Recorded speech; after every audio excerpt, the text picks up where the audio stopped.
Hello दोस्तों, easy take class की इस एक और वीडियो में आपका स्वागत है और ये है कंप्यूटर क्लास डे 17। आज की इस क्लास में हम एमएस वर्ड में मेलिंग टैब के बारे में सीखने वाले हैं। यानी ये जो भी ऑप्शंस है मेलिंग टैब्स के अंदर, इनका क्या यूज़ होता है एमएस वर्ड में, उसके बारे में हम सीखने वाले हैं, ठीक है? तो मेलिंग टैब का पर्पस बेसिकली ये है कि इस जो टैब है, इसके अंदर जो भी ऑप्शंस हैं, इनका यूज़ करके आप जो है लेटर्स हों या फिर ईमेल्स हो, एनवेलप्स हों, लेबल्स हो, ये भेज सकते हैं किसी एक रेसिपिएंट को या फिर मल्टीपल रेसिपिएंट्स को, यानी मल्टीपल लोगों को, ठीक है? तो ये मेलिंग टैब का यूज़ होता है। तो फ्यूचर में कभी भी जब आप ऑफिसेज़ में काम करेंगे या कॉर्पोरेट में काम करेंगे, तो वहाँ पर मेलिंग टैग की आपको बहुत ज़रूरत पड़ने वाली है, क्योंकि इससे जो है आप फिर चाहे वो इन्विटेशन लेटर हो, अपॉइंटमेंट लेटर हो, ठीक है? या किसी तरह का भी कोई एनवेलप हो, उसे आप भेज सकते हैं मल्टीपल लोगों को, ठीक है? तो चलिए एक-एक करके इन सभी ऑप्शंस के बारे में सीखते हैं। तो फर्स्ट ऑप्शन है आपका एनवेलप्स, ठीक है? एनवेलप का मतलब होता है लिफ़ाफ़ा, ठीक है? जैसे हमको कभी लेटर्स भेजना हो या कुछ भी भेजना होता है, तो हम एक लिफ़ाफ़े के अंदर उसे भेजते हैं, ठीक है? जिस पर जिसको हम भेज रहे हैं उसका नाम, एड्रेस, ये डिटेल्स वगैरह लिखी हुई होती है, ठीक है? तो अगर आपको वो डिटेल्स अपने एनवेलप पे प्रिंट करनी है, यानी लिफ़ाफ़े पे प्रिंट करनी है, तो वो आप यहाँ से कर सकते हैं। कैसे करेंगे? तो सिंपल इस पे आपको क्लिक करना है। उसके बाद यहाँ पर आ जाता है सबसे फर्स्ट ऑप्शन, डिलीवरी एड्रेस, ठीक है? तो जिस भी व्यक्ति को आप भेज रहे हैं वो एनवेलप, उसका एड्रेस यहाँ पे लिखेंगे, ठीक है? जैसे मैंने यहाँ पे कुछ डिटेल्स लिखी हुई हैं पहले से, ठीक है? जैसे ये डिलीवरी एड्रेस है, तो मैं यहाँ से ये इसको कॉपी कर लेता हूँ। उसके बाद यहाँ मैं पेस्ट कर देता हूँ, ठीक है? तो ये हो जाता है डिलीवरी एड्रेस, जो लिफ़ाफ़े पे प्रिंट होगा, ठीक है? जैसे उसका नाम है, एड्रेस है और पिन कोड वगैरह जो भी डिटेल्स है, ठीक है? उसके बाद नेक्स्ट जो ऑप्शन आ जाता है वो है रिटर्न एड्रेस, ठीक है? तो यहाँ से मैं रिटर्न एड्रेस डाल देता हूँ। ऑलरेडी यहाँ पे पहले से है, क्योंकि मैं पहले भी प्रिंट कर चुका हूँ। यहाँ पे मैं डाल देता हूँ इसका रिटर्न एड्रेस, ठीक है? अब नेक्स्ट हमें करना है ऑप्शंस पे क्लिक, ठीक है? अगर आप कोई चेंजेस करना चाहते हैं ये डिटेल्स पे, तो वो आप कर सकते हैं। जैसे मैं ऑप्शंस पे क्लिक करता हूँ, अब मुझे एनवेलप का साइज़ अगर बदलना है, ठीक है? तो यहाँ से मैं चेंज कर सकता हूँ। नॉर्मली जो एनवेलप जिसमें हम लेटर्स वगैरह भेजते हैं, उसका साइज़ होता है आपका डीएल, ठीक है? ये साइज़ होता है। या अगर आपका कोई डिफरेंट साइज़ है, अगर आप एनवेलप पे ये डिटेल्स प्रिंट करना चाहते हैं, तो यहाँ से आप अलग साइज़ चूज़ कर सकते हैं, ठीक है? या फिर आपको नहीं पता क्या है, तो आप कस्टम साइज़ कर सकते हैं और यहाँ से जो भी आपकी विड्थ है एनवेलप की या हाइट है, उसके हिसाब से यहाँ पे सेट कर सकते हैं, ठीक है? तो फिलहाल अभी हम इसे सेलेक्ट करेंगे डीएल पे। उसके बाद आ जाता है यहाँ पे अगर आपको फ़ॉन्ट वगैरह चेंज करना है, ठीक है? फ़ॉन्ट का क्या मतलब होता है? फ़ॉन्ट मतलब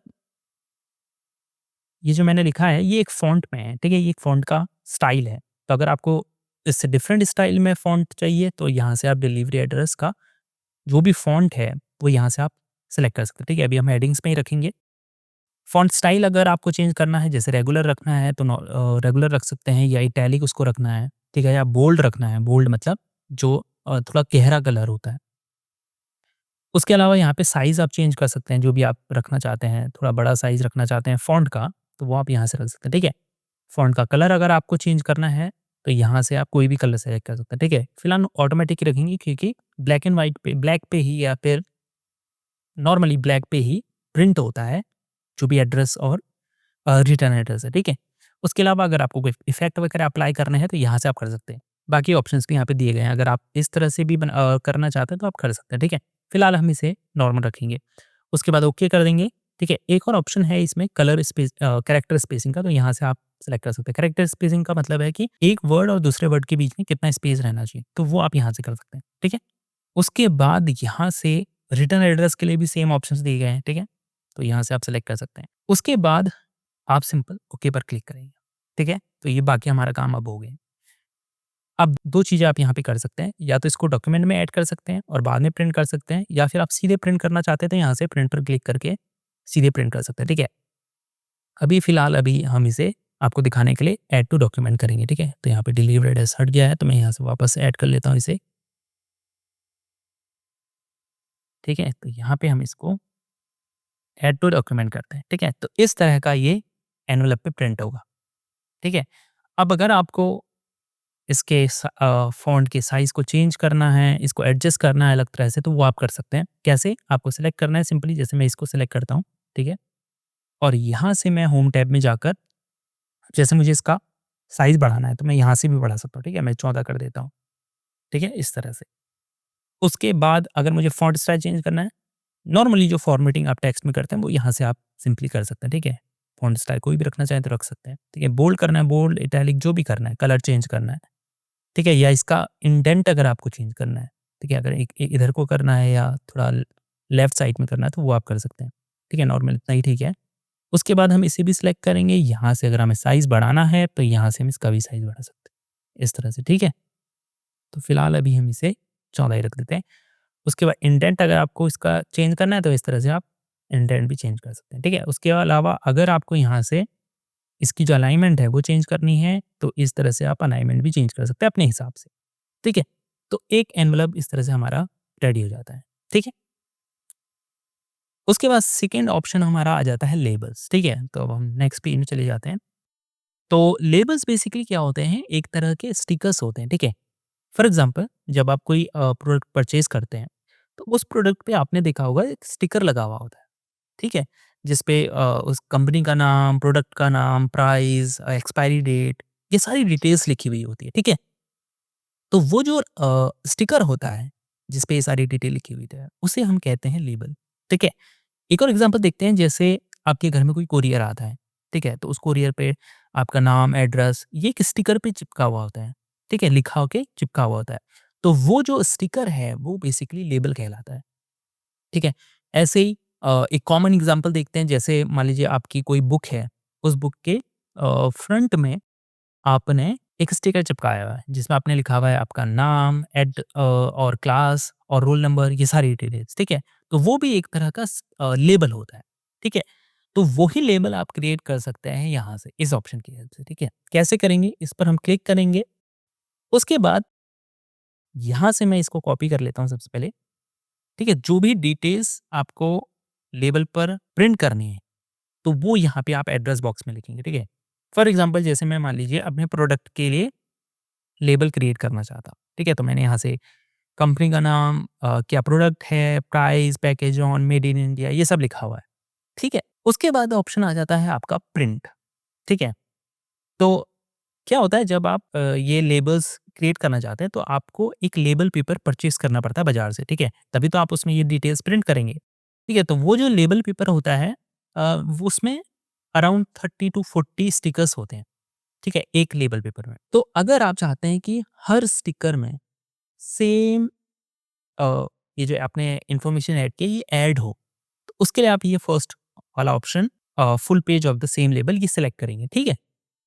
अगर आप चाहते हैं कि नहीं भई एक स्टिकर पे ही सिर्फ़ ये हो, इन्फॉर्मेशन प्रिंट हो, तो आप सिर्फ़ सिंगल लेबल सिलेक्ट कर सकते हैं, ठीक है? लेकिन फिलहाल अभी हम इसे full page of the same label select करेंगे क्योंकि हम चाहते हैं कि सब पे सेम इन्फॉर्मेशन ऐड हो, ठीक है?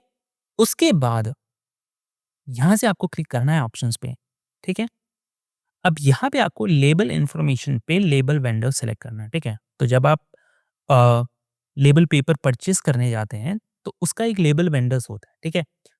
नॉर्मली जो सबसे ज़्यादा पॉपुलर है, आपको लोकल मार्केट में भी जो मिलेगा, वो होता है एवरी ए4, ए5 ठीक है? लेकिन अगर आपका डिफरेंट है, तो आप जो आपका लेबल पेपर है, उसमें लिखा होता है लेबल वेंडर्स का नाम, ठीक है? तो यहाँ से आप सेलेक्ट कर सकते हैं। फिलहाल हम एवरी ए4, ए5 सेलेक्ट कर रहे हैं, उसके बाद प्रोडक्ट नंबर आपको सेलेक्ट करना होता है, ठीक है?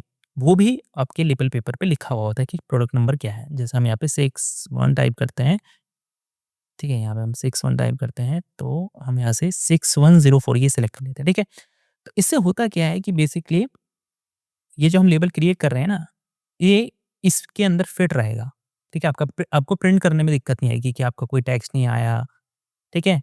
तो वो दिक्कत नहीं आएगी क्योंकि ये हाइट, विड्थ, प्रोडक्ट नंबर के हिसाब से ही और लेबल वेंडर्स के हिसाब से ही सेलेक्ट हो जाता है, ठीक है? तो जैसा आप प्रिंट करेंगे वो एग्ज़ैक्टली प्रिंट होगा वैसा ही। उसके बाद आपको ओके पर क्लिक कर लेना है और यहाँ से अब आपको न्यू डॉक्यूमेंट पे क्लिक करना है। हम प्रिंट नहीं करते हैं, सीधे हम पहले देखेंगे, ठीक है? जैसे ही हम न्यू डॉक्यूमेंट पे क्लिक करेंगे, तो ये देखिए, ये सारी डिटेल्स, ठीक है? यहाँ पे आ चुकी है। अब मुझे सिंपल क्या करना है, मेरे को अपना जो लेबल पेपर है वो डालना है प्रिंटर में और यहाँ से इसको सिंपली प्रिंट कर देना है, ठीक है? इस तरह से ये सारे जो लेबल्स हैं वो प्रिंट हो जाएँगे, ठीक है? अब मैं जब वो प्रिंट हो जाएँगे तो मैं उस स्टिकर को निकालूँगा और अपने जिस भी प्रोडक्ट पे मुझे चिपकाना है वो मैं चिपका दूँगा, ठीक है? तो इस तरह से आप यहाँ से लेबल्स क्रिएट कर सकते हैं, ठीक है? तो एनवेलप्स और लेबल्स बनाना हमने सीख लिया। उसके बाद आ जाता है स्टार्ट मेल मर्ज, ठीक है? अभी इस पर हम डिस्कस नहीं करेंगे क्योंकि ऑलरेडी मैं इस पर डिटेल वीडियो बना चुका हूँ, ठीक है? कि मेल मर्ज आप कैसे करते हैं और ये जितने भी ऑप्शंस हैं, यहाँ से लेकर ये पूरे ऑप्शंस, इन एक-एक ऑप्शंस के बारे में डिटेल में मैंने बताया हुआ है, ठीक है? तो उस वीडियो का जो लिंक है वो ऊपर आपको आई बटन में मिल जाएगा, ठीक है? अभी शो हो रहा होगा, आप उस पे क्लिक करके उस वीडियो को देख सकते हैं या नीचे डिस्क्रिप्शन में भी मैं डाल दूँगा, वहाँ से भी आप देख सकते हैं, ठीक है? पिन कमेंट में भी डाल दूँगा, तो वहाँ से आप डिटेल में देख सकते हैं, ठीक है? हल्का-सा ओवरव्यू अगर आपको दूँ तो स्टार्ट मेल मर्ज का बेसिकली पर्पज़ क्या है? जैसे मान लीजिए आपने एनवेलप क्रिएट किया, लेबल क्रिएट किए, ठीक है? या आपने लेटर्स क्रिएट किए, कोई ईमेल मैसेजेस क्रिएट किया, ठीक है? कुछ भी आपने क्रिएट किया, एक डॉक्यूमेंट मान लीजिए क्रिएट किया। अब आप चाहते हैं कि आप अलग-अलग एड्रेस पे उसे सेंड करें, ठीक है? अलग-अलग ईमेल एड्रेसेस पे उसको सेंड करें। तो वो कैसे आप कर सकते हैं? वो कर सकते हैं आप स्टार्ट मेल मर्ज के थ्रू। मान लीजिए आपको ईमेल मैसेज भेजने हैं, तो आपने एक ईमेल लिखी और फिर आप यहाँ से सेलेक्ट रिसिपिएंट करके अलग यहाँ से आपने कोई मान लीजिए आउटलुक से कोई कॉन्टैक्ट उठाए बहुत सारे, ठीक है? ईमेल एड्रेसेस उठाए या आपने एक न्यू लिस्ट टाइप की ईमेल एड्रेसेस की, ठीक है? और यहाँ से आपने या फिर कोई एक्जिस्टिंग लिस्ट है आपके पास तो वो आपने सेलेक्ट की और फिर आप उसको एक साथ जो है अलग-अलग एड्रेस पे सेम लेटर को भेज सकते हैं, ठीक है? तो उसकी वीडियो ऑलरेडी मैंने बनाई हुई है, ऊपर आई बटन में, नीचे डिस्क्रिप्शन में और पिन कमेंट में उसका लिंक होगा, आप जाके उस वीडियो को देख सकते हैं, ठीक है? तो इस क्लास में इतना ही। अगर आपको ये वीडियो यूज़फुल लगी तो इस वीडियो को लाइक और चैनल को सब्सक्राइब करना बिल्कुल ना भूलें। आपसे मिलते हैं किसी और वीडियो में एक नए टॉपिक के साथ, तब तक अपना ख्याल रखें। Good bye.